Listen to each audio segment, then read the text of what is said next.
मेरा देवर रोज अपनी बीवी के झगड़ा करके उसे घर से निकाल देता। रोज रोज की परेशानियों से मैं तंग आ चुकी थी। एक रोज देवरानी लड़कर मायके गई तो मैं खामोशी से देवरानी के कपड़े पहनकर देवर के कमरे में चली गई। उस रात मेरे कदमों तले से जमीन निकल गई जब देवर ने मेरे साथ, मेरा नाम शिल्पा है, शादी को 5 साल हो गए थे और मेरे 2 बच्चे थे। मैं ससुराल खुशी से जिंदगी गुजार रही थी क्योंकि मेरे सास ससुर बहुत ही अच्छे थे और उन्होंने मुझे बहुत समझने की बजाय बेटी बनाकर रखा हुआ था। यही वजह थी कि मैं दिल से उनकी खिदमत करती थी। मगर लोग कहते थे कि मैं अपने ससुराल की पहली बहू हूँ, इसलिए वह मेरे साथ अच्छा बर्ताव करते हैं। जब दूसरी बहू आएगी तो पता चल जाएगा। मैं खामोशी से सुनकर नजरअंदाज कर देती। उस घर में एक देवर था जिसकी अभी शादी नहीं हुई थी। सास ससुर उसके पीछे पड़े रहते थे कि बेटा तुम भी जल्दी से शादी कर लो, हमारी जिंदगी का क्या भरोसा, आज है कल नहीं। मगर देवर इस बात पे ज्यादा ध्यान नहीं देते और इसी वक्त गुजरता गया। और आखिरकार सास ससुर ने एक रोज खुद ही लड़की देखी और देवर की बात पक्की कर दी और फिर 2 ही महीने के बाद उसको दुल्हन बनाकर ले आए। लड़की बहुत ही खूबसूरत थी, इसलिए बीबी के आते ही देवर थोड़ा सुधर गया। कुछ हफ्ते तो बहुत ही अच्छे गुजरे, मगर उसके बाद ना जाने क्यों जल्दी ही देवर का दिल भर गया और रोज दोनों में लड़ाई होने लगी और फिर बाद में कमरे से निकलकर सहन तक पहुंच गई। देवर भी गुस्से से हाथ उठाने लगा और उसकी बीबी बर्तन तोड़ने लगी। बात बात पे उसे मारता और उसकी बीबी सबसे तंग आकर मायके का रुख करती। इसलिए दोनों मियाँ बीवी की आपस में नहीं बनती थी। बीवी रूठ कर मायके जाती तो देवर कहता उसे वापस लाने की कोई ज़रूरत नहीं है क्योंकि वह खुद ही गई है, इसलिए खुद ही आ जाएगी। मगर मेरे सास ससुर चाहते थे इनका घर बसा रहे, इसलिए बेटे से मना करने के बावजूद भी बहू के मायके चले जाते और बेटे की तरफ से माफ़ी मांगकर उनके मिन्नत करके उसे वापस ले आते। देवरानी अपना रिश्ता खराब करना नहीं चाहती थी, इसलिए सास ससुर को देखकर झगड़ा खत्म कर देती और फिर उनके साथ वापस घर आ जाती थी। उसकी बस एक ही आदत थी कि वह सज संवर कर रहती थी और अपनी खूबसूरती को चार चांद लगाना रखनी थी। पर मेरे देवर को सिंपल लड़की पसंद थी। मेरे पति भी देवर को समझाते थे तो वह कुछ दिन के लिए ठंडा हो जाता और उसके साथ बेहतर तरीके से रहने लगता था। मगर शायद वो पुराने जहाँ का मालिक था जो बीवी का बना सिंगार पसंद नहीं करता था। 4 दिन ही गुजरे थे और अगले ही दिन फिर उसका झगड़ा हो जाता और फिर से अपनी बीवी को घर से निकाल देता। उसकी बीवी फिर से मायके चली जाती और मेरे ससुराल वाले परेशान हो जाते कि आखिर ऐसा क्या होता है कि मेरी सास को तो शक होने लगा था कि जरूर मेरे बेटे पे किसी ने अमल कर दिया है ताकि उसका घर न बसे। लेकिन मैंने अपनी सास से कहा कि ऐसी कोई बात नहीं है, किसी को क्या पड़ी है कि वह आपके बेटे पर जादू करे। लेकिन मेरी सास को पक्का यकीन हो गया कि कोई तो है जो उसके बेटे और बहू का घर नहीं बसने दे रहा। जरूर उनका कोई दुश्मन है तो उनके बच्चों का घर खराब कर रहा है। मैंने अपनी सास को बड़ा ही समझाया, किसी को क्या पड़ी है कि वह उन दोनों का जादू कर दे। अगर आपको दुश्मनी ही है तो फिर उसने हम दोनों मियाँ बीवी पर क्यों नहीं करवाया, हम भी तो आपकी ही बहू बेटे हैं। मगर ये जादू वाली बात मेरी सास के दिल में बैठ गई और मजबूरन उनको एक बुजुर्ग बाबा के पास जाना ही पड़ा। हालांकि मुझे ऐसी बातों पर बिल्कुल भी यकीन नहीं था, मगर मैं ये सोचकर उसके साथ चली गई कि मेरे साथ ये ना समझे कि ये जानबूझकर उसके साथ नहीं जा रही। मैंने सोचा कहीं मुझ पर ही ना आ जाए कि मैं अपनी देवरानी के बीच लड़ाई करा रही हूँ और उन दोनों का घर नहीं बसने दे रही थी। इसलिए मैं अपनी सास के साथ एक मशहूर बाबा के पास पहुँच गई। उनकी इज्जत हर छोटा बड़ा लोग कर रहे थे। दाढ़ी नूरानी चेहरे वाले बाबा खुद ज्ञानी लग रहे थे। हम दोनों बाबा जी के पास पहुंचकर हमने अपना मसला बताया और देवर के बारे में पूछा तो कुछ देर तो बाबा जी खामोश रहे और फिर कहने लगे, तुम्हारा देवर अपनी बीवी को पसंद नहीं करता है और यही वजह है कि दोनों के बीच आए रोज झगड़ा होता है। ये सुनकर मैं अपनी सास की तरफ देखी तो वह बेचारी चुप रह गई। तो हमने हिसाब से पहले ही कह दिया था कि आपका बेटा भी शादी नहीं करना चाहता। मगर आप लोगों ने उसकी शादी ज़बरदस्ती कर दी है, इसलिए आपको ये दिन देखना पड़ रहा है। फिर थोड़ी देर के बाद बाबा ने सास को मंत्र का पानी देने लगे और कहा कि ये दोनों को थोड़ा थोड़ा रोज पानी पिला देना, बाकी दुआ करना कि सब ठीक हो जाए। उसके बाद हम लोग घर आ गए। मेरी सास बेचारी तो कई दिनों तक बहू बेटे को बाबा जी के दम दिए हुए पानी को पिला रही थी और कुछ दिनों तक उन दोनों में प्यार मोहब्बत से काट पी लिया। मगर जब बाबा जी का दिया हुआ पानी खत्म हुआ तो फिर से उनके बीच लड़ाई शुरू हो गई। मेरी सास बेचारी फिर से उन लोगों की वजह से परेशान हो गई, क्योंकि लड़ते लड़ते कई दिन गुजर गए। उन दोनों ने किसी से हार न मानी, लेकिन इन सब में मेरे बेचारे ससुराल वाले पीस रहे थे, क्योंकि वह बेचारे उन दोनों को समझा समझा कर थक गए थे। मेरे ससुर ने तो कह दिया था कि बेटे को उसके हाल पर ही छोड़ दो, क्योंकि ये सब समय आया है तो खुद ही सुधर जाएगा। मगर मेरी सास बेचारी ने बेटे की हालत देखी नहीं जाती थी, इसलिए सास के उसके हाल पे छोड़ नहीं सकती थी। ये बात तो हम सब जानते हैं कि मेरा देवर गुस्से का बहुत ही तेज था। लड़ाई झगड़े के वक्त तो उसके सामने नजर था, क्योंकि वह लड़ाई होने पर अपनी बीवी को दे मारता था और वह बेचारी कई बार हॉस्पिटल गई थी। इसलिए मेरी सास डरती थी कि कहीं मेरा देवर अपनी बीवी को कोई बड़ा नुकसान न पहुंचा दे। और फिर चंद दिनों के बाद ऐसा ही हो गया, जिसका मेरी सास को डर था। उस दिन की बात है जब मेरी छोटी बेटी का बुखार था और मैं अपनी सास से कहने लगी कि आप मेरे साथ अस्पताल चले। ये सुनकर मेरी सास हॉस्पिटल चल पड़ी, जबकि इस वक्त मेरी देवरानी मिट्टी के चूल्हे जलाने जा रही थी। घर में एक बड़ा सा मिट्टी का चूल्हा था। जब मेहमान ज़्यादा आते थे तो फिर उससे चूल्हे पर रोटी बनाकर पेश की जाती थी। हम सब घर वाले भी मिट्टी के चूल्हे की रोटी बहुत पसंद करते थे, इसलिए वह अक्सर घर में मौजूद तंदूर को जलाते थे। उस दिन भी मेरी देवरानी तंदूर पे रोटी पकाने थी। यूं तो मेरे देवर की बीवी थोड़ी जबान की तेज थी, मगर उसने मेरे साथ कभी लड़ाई नहीं की थी और ना ही घर के कामों से मुझे कभी लड़ाई की। जो काम करने को कहती वो फौरन कर देती। आज मुझे डॉक्टर के पास जाना था, ये देखकर खुद ही रोटी पकाने के लिए लग गई और मेरी सास डॉक्टर के पास चली गई और हमें वहां आने में आधा घंटा लग गया। हम वहां से वापस आए तो घर में मेरे देवर की बीवी नहीं थी। पहले तंदूर की तरफ देखा तो वह ढका हुआ था। इसका मतलब था कि मेरी देवरानी रोटी बनाकर अंदर चली गई थी। मगर मैंने बावर्ची खाने में जाकर देखा तो वह आटा ऐसे ही गूथा हुआ था और वैसे के वैसा ही पड़ा था। ये देखकर मैं अपनी देवरानी को तलाश करने लगी, जो कि मुझे कहीं नहीं दिखाई दे रही थी। मेरी सास को भी कुछ अजीब सा महसूस हुआ, इसलिए वो अपनी बहू को आवाज देने लगी। ये सुनकर मेरा देवर अंदर से निकलता और कहने लगा, वह घर से भाग गई है, आज मेरी बीवी से जान छूट गई है। ये कहकर वो पलटा और फिर कमरे में चला गया। बेटी की बात सुनकर मेरी सास को दौरा पड़ गया, जबकि मेरी भी जान निकलने लगी थी कि मेरी देवरानी रोज रोज के झगड़ों से तंग आकर घर को छोड़कर चली गई है। मैं फौरन अंदर गई और अपनी देवरानी के मायके कॉल की। वही हुआ जिसका मुझे डर था, क्योंकि उसके माँ पापा ने कहा कि उनकी बेटी घर वापस नहीं आई है और ना ही उसे आज कोई कॉल की है। ये सुनकर मैं मोबाइल बंद कर दी। तब तक मेरे ससुर डॉक्टर को लेकर आ गए।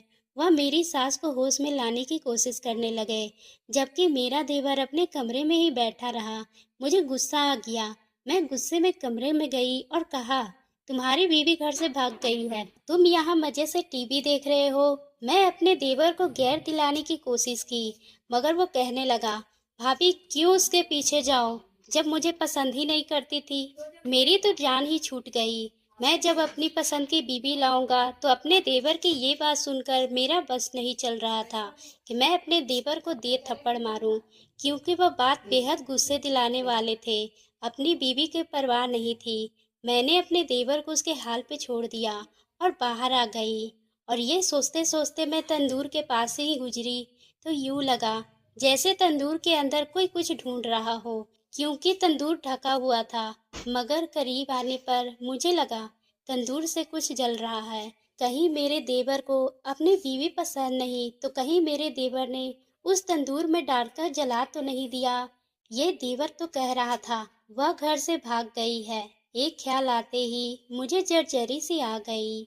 मुझ में इतनी हिम्मत ही नहीं हो पा रही थी कि मैं तंदूर का ढक्कन उठाकर देख लेती। मुझे अपनी टांगों में जान निकलती महसूस हो रही थी। मुझे बार बार ख्याल आ रहा था कि कहीं सच में देवर ने अपनी बीवी को तंदूर में ना डाल दिया हो। अगर ऐसा हुआ, अब तक तो वह बेचारी जल चुकी होगी। ये सोचते ही मुझे रोना आ गया।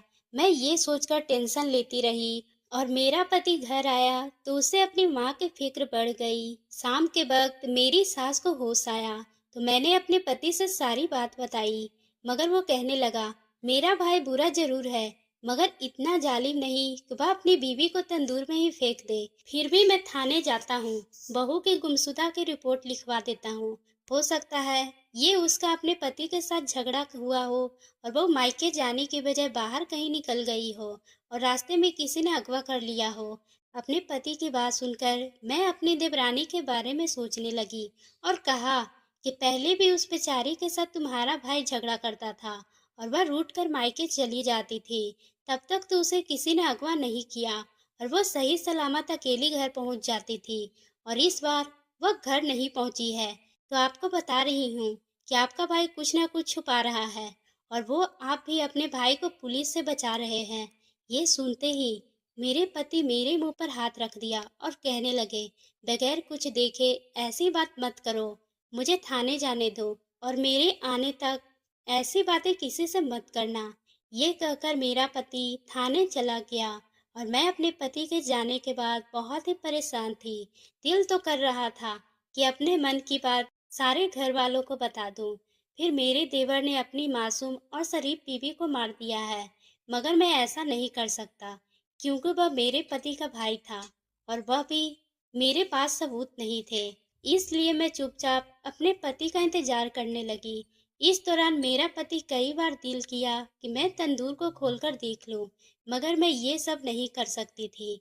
थोड़ी ही देर के बाद मेरा पति घर आया तो उसके साथ एक पुलिस वाला भी था। उसे देखकर मुझे यह शक यकीनन में बदल गया और मुझे लगा कि ये पुलिस वाला यकीनन मेरे देवर को गिरफ्तार करने आया है, क्योंकि वह सीधा उसके कमरे में चला गया। मैं खिड़की से कान लगाकर खड़ी हो गई और अंदर ही सारी बातें सुनने लगी। देवर ने पुलिस वाले को भी यही बयान दिया कि मेरी भाभी और माँ घर के बाहर गई थी, जबकि मैं अंदर सो रहा था। लेकिन मेरी बीवी ने अच्छा मौका देखकर और वो घर से भाग गई। मेरा देवर पुलिस वालों को दो चार मोहल्लेदारों से मिलवा दिया, जिन्होंने गवाही दे दी कि उसकी बीवी इससे बहुत ही लड़ती थी और वो अक्सर रूठकर मायके चली जाती थी। ये सुनकर पुलिस वाला इम्तिहान हो गया और यूं तो जेल जाने से बच गया, जबकि दूसरी तरफ मेरी देवरानी के मायके वाले कॉल कर रहे थे कि हमारी बेटी किधर है, अभी तक वो घर क्यों नहीं पहुंची, हमारी उससे बात करवाओ। अगर मेरे ससुराल वालों ने उनकी कोई बात नहीं मानी और उल्टा उन पर ही इल्जाम लगा दिया कि आप लोगों ने उसे छुपा रखा है ताकि हमारे बेटे को जेल भेज सके, और ये उन दोनों खानदानों के दरमियान मतभेद होने लगे और वह मेरी देवरानी को तलाश करने की बजाय आपस में ही लड़ने लगे। ये मेरी सास बीमार हो चुकी थी, जबकि मेरा देवर सुकून से अपनी जिंदगी में मग्न था, क्योंकि उसने अपनी बीवी से जान छूट चुकी थी। मैं भी थक कर हार कर सो गई थी और अगले ही कुछ दिन बिस्तर से उठने के दिल ही नहीं किया और देवरानी का कहीं पता नहीं चला। तबीयत कुछ संभली तो हिम्मत करके उठी और सोचा कि एक बार जाकर तंदूर का ढक्कन उठाकर तो देखूं। जैसे ही हाथ से ढक्कन उठाकर देखा, मुझे कुछ समझ नहीं आ रहा था। मैंने फिर से ढक्कन बंद करके तंदूर बंद कर दिया और सोचने लगी, अगर सच में देवर ने अपनी बीवी को तंदूर में डाल दिया है तो उस जालिम का साथ नहीं दे सकती। मुझको अपने देवर के जेल भिजवाना ही पड़ेगा। अब मुझको सबूत तलाश करने थे और कुछ ही दिनों के बाद पति को जरूरी काम से दूसरे शहर जा रहा था। मैं भी ऐसे ही किसी मौके की तलाश में थी। पति सुबह सवेरे ही घर से रवाना हो गया और सोमवार की रात थी, तो मैं सास ससुर को खाना खिलाई और फिर बच्चों को खाना खिलाकर रात होने का इंतजार करने लगी। 12 बजे मैं खामोशी से देवरानी के कपड़े पहनकर उसका सूट इस शाम से पहले ही अलमारी से निकाल कर रख लिया था। देवरानी के कपड़े पहनकर मैंने उसका परफ्यूम लगाया और देवर के कमरे में चली गई। वह आराम से बेड पे लेटकर टीवी देख रहा था। मैंने सर से दुपट्टा आगे लटका लिया और फिर जाके सोफे पे बैठ गई। ये देखकर मेरा देवर घबरा गया और मुझसे देखते ही चेहरे से दुपट्टा हटा दिया। मुझे देखकर उसका रंग उड़ गया।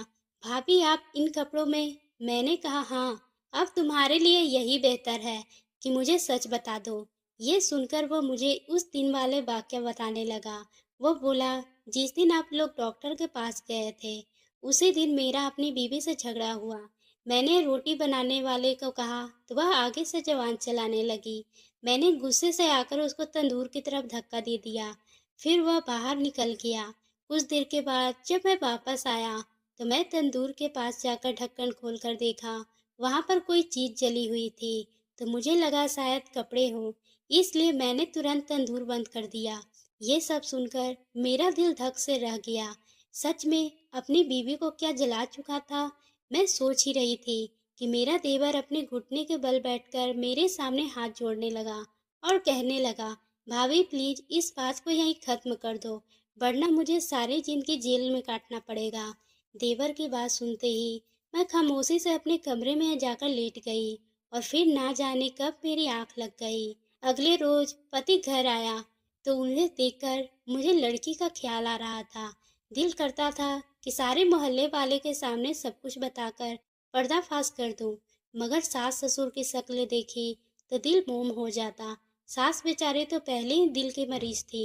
जैसे जैसे दिन गुजरते रहे मेरा जमीर मुझे मिट्टी में मिलाता चला गया। तभी 1 महीने बीत गए और तभी दरवाजा खटखटाने की आवाज आई। जब मैंने दरवाजा खोला तो सामने एक पोस्टमैन था, जो सामने हाथों में एक लिफाफा लिए हुए था। मैंने उसे देखा तो उस पर देवर का नाम लिखा था। मैंने उस चिट्ठी को देवर को पकड़ा दिया तो देवर कहने लगा कि भाभी आप खुद ही खोलकर देख ले कि किसकी चिट्ठी है। जब मैंने उस लिफाफे को खोलकर देखी तो ये देखकर मैं और मेरा देवर हक्का बक्का रह गया। मैं ये सब देखकर रब का शुक्र अदा की थी, क्योंकि वो चिट्ठी मेरी देवरानी की तरफ से आया था और उसमें एक कागज डिवोर्स का था। और जो भी था, कम से कम मेरी देवरानी जिंदा तो थी, वरना मैं तो रोज ही मरती और खुद को कोसती थी कि काश देवरानी को न्याय दिला सकूं। उस दिन के बाद सास ससुर और मेरे पति ने मिलकर फैसला किया, उन दोनों के लिए यही बेहतर है कि दोनों अपने अपने रास्ते अलग कर ले, वरना कुछ पता नहीं कि देवर कोई हद पार कर जाए। देवर ने तलाक पर साइन करके उसे पते पर भिजवा दिया। मगर एक बात पर मैं अभी भी हैरान थी, अगर देवरानी तंदूर में नहीं गिरी थी तो फिर तंदूर में उसका जला हुआ सूट कैसे था। ये बात अभी भी राज बनी हुई थी। कुछ ही महीनों के बाद देवर ने अपनी पसंद की लड़की तलाश कर ली। हमें भी कोई ऐतराज नहीं था। मैं एक बार फिर से शादी की तैयारी में लग गई। एक बार बाजार गई तो कपड़ों की मार्केट में मेरी पहली देवरानी मुलाकात हुई। मैंने उसे उस दिनों के बारे में पूछा तो वो बताने लगी कि देवर ने जब उसको तंदूर में धक्का दिया था, उस वक्त खुशकिस्मती से तंदूर जल नहीं रहा था। आपका देवर मुझे धक्का देकर घर से बाहर चला गया। देवरानी बोली, मैंने गुस्से में ये फैसला कर लिया कि अब रवि को छोड़कर इस घर से हमेशा के लिए चली जाऊंगी। इसलिए मैंने उसके साथ यादों को कमरे से बाहर निकालकर तंदूर में डाल दिया और जला दिया और घर से भागकर अपनी सहेली के घर चली गई। कुछ दिन सहेली के घर में ही रही और फिर अपने मायके चली गई। जब मायके गई तो मेरे माँ बाप को जब ये सब कुछ पता चला तो उन्होंने तलाक लेने का फैसला कर लिया और मेरे माँ बाप ने तलाक पेपर बनवाकर उससे घर में भिजवा दिया। अपनी देवरानी की बात सुनकर मैं सोचने लगी कि उस दिन अगर मैं अपने देवर को जेल भिजवा देती तो आज मेरी सास का क्या हाल होता। हमारे घर का तो सब रिश्ता ही खराब हो जाना था। खैर मैं ये जानकर भी खुश थी, कम से कम मेरी देवरानी सही सलामत है, क्योंकि मैं उसे अपनी बहन जैसा मानती थी और मैं नहीं चाहती थी कि उसके साथ कुछ भी गलत हो। जब मेरी देवरानी अपनी ज़िंदगी में आगे बढ़ना चाहती थी, इसलिए मुझे अब कोई भी दिक्कत नहीं थी और मैं अब देवर की शादी की तैयारी बेफिक्र होकर कर रही थी। तो दोस्तों, आपको ये कहानी कैसी लगी? अगर पसंद आई हो तो आप मेरे चैनल को सब्सक्राइब करना ना भूलें और बेल आइकन को भी प्रेस कर लें।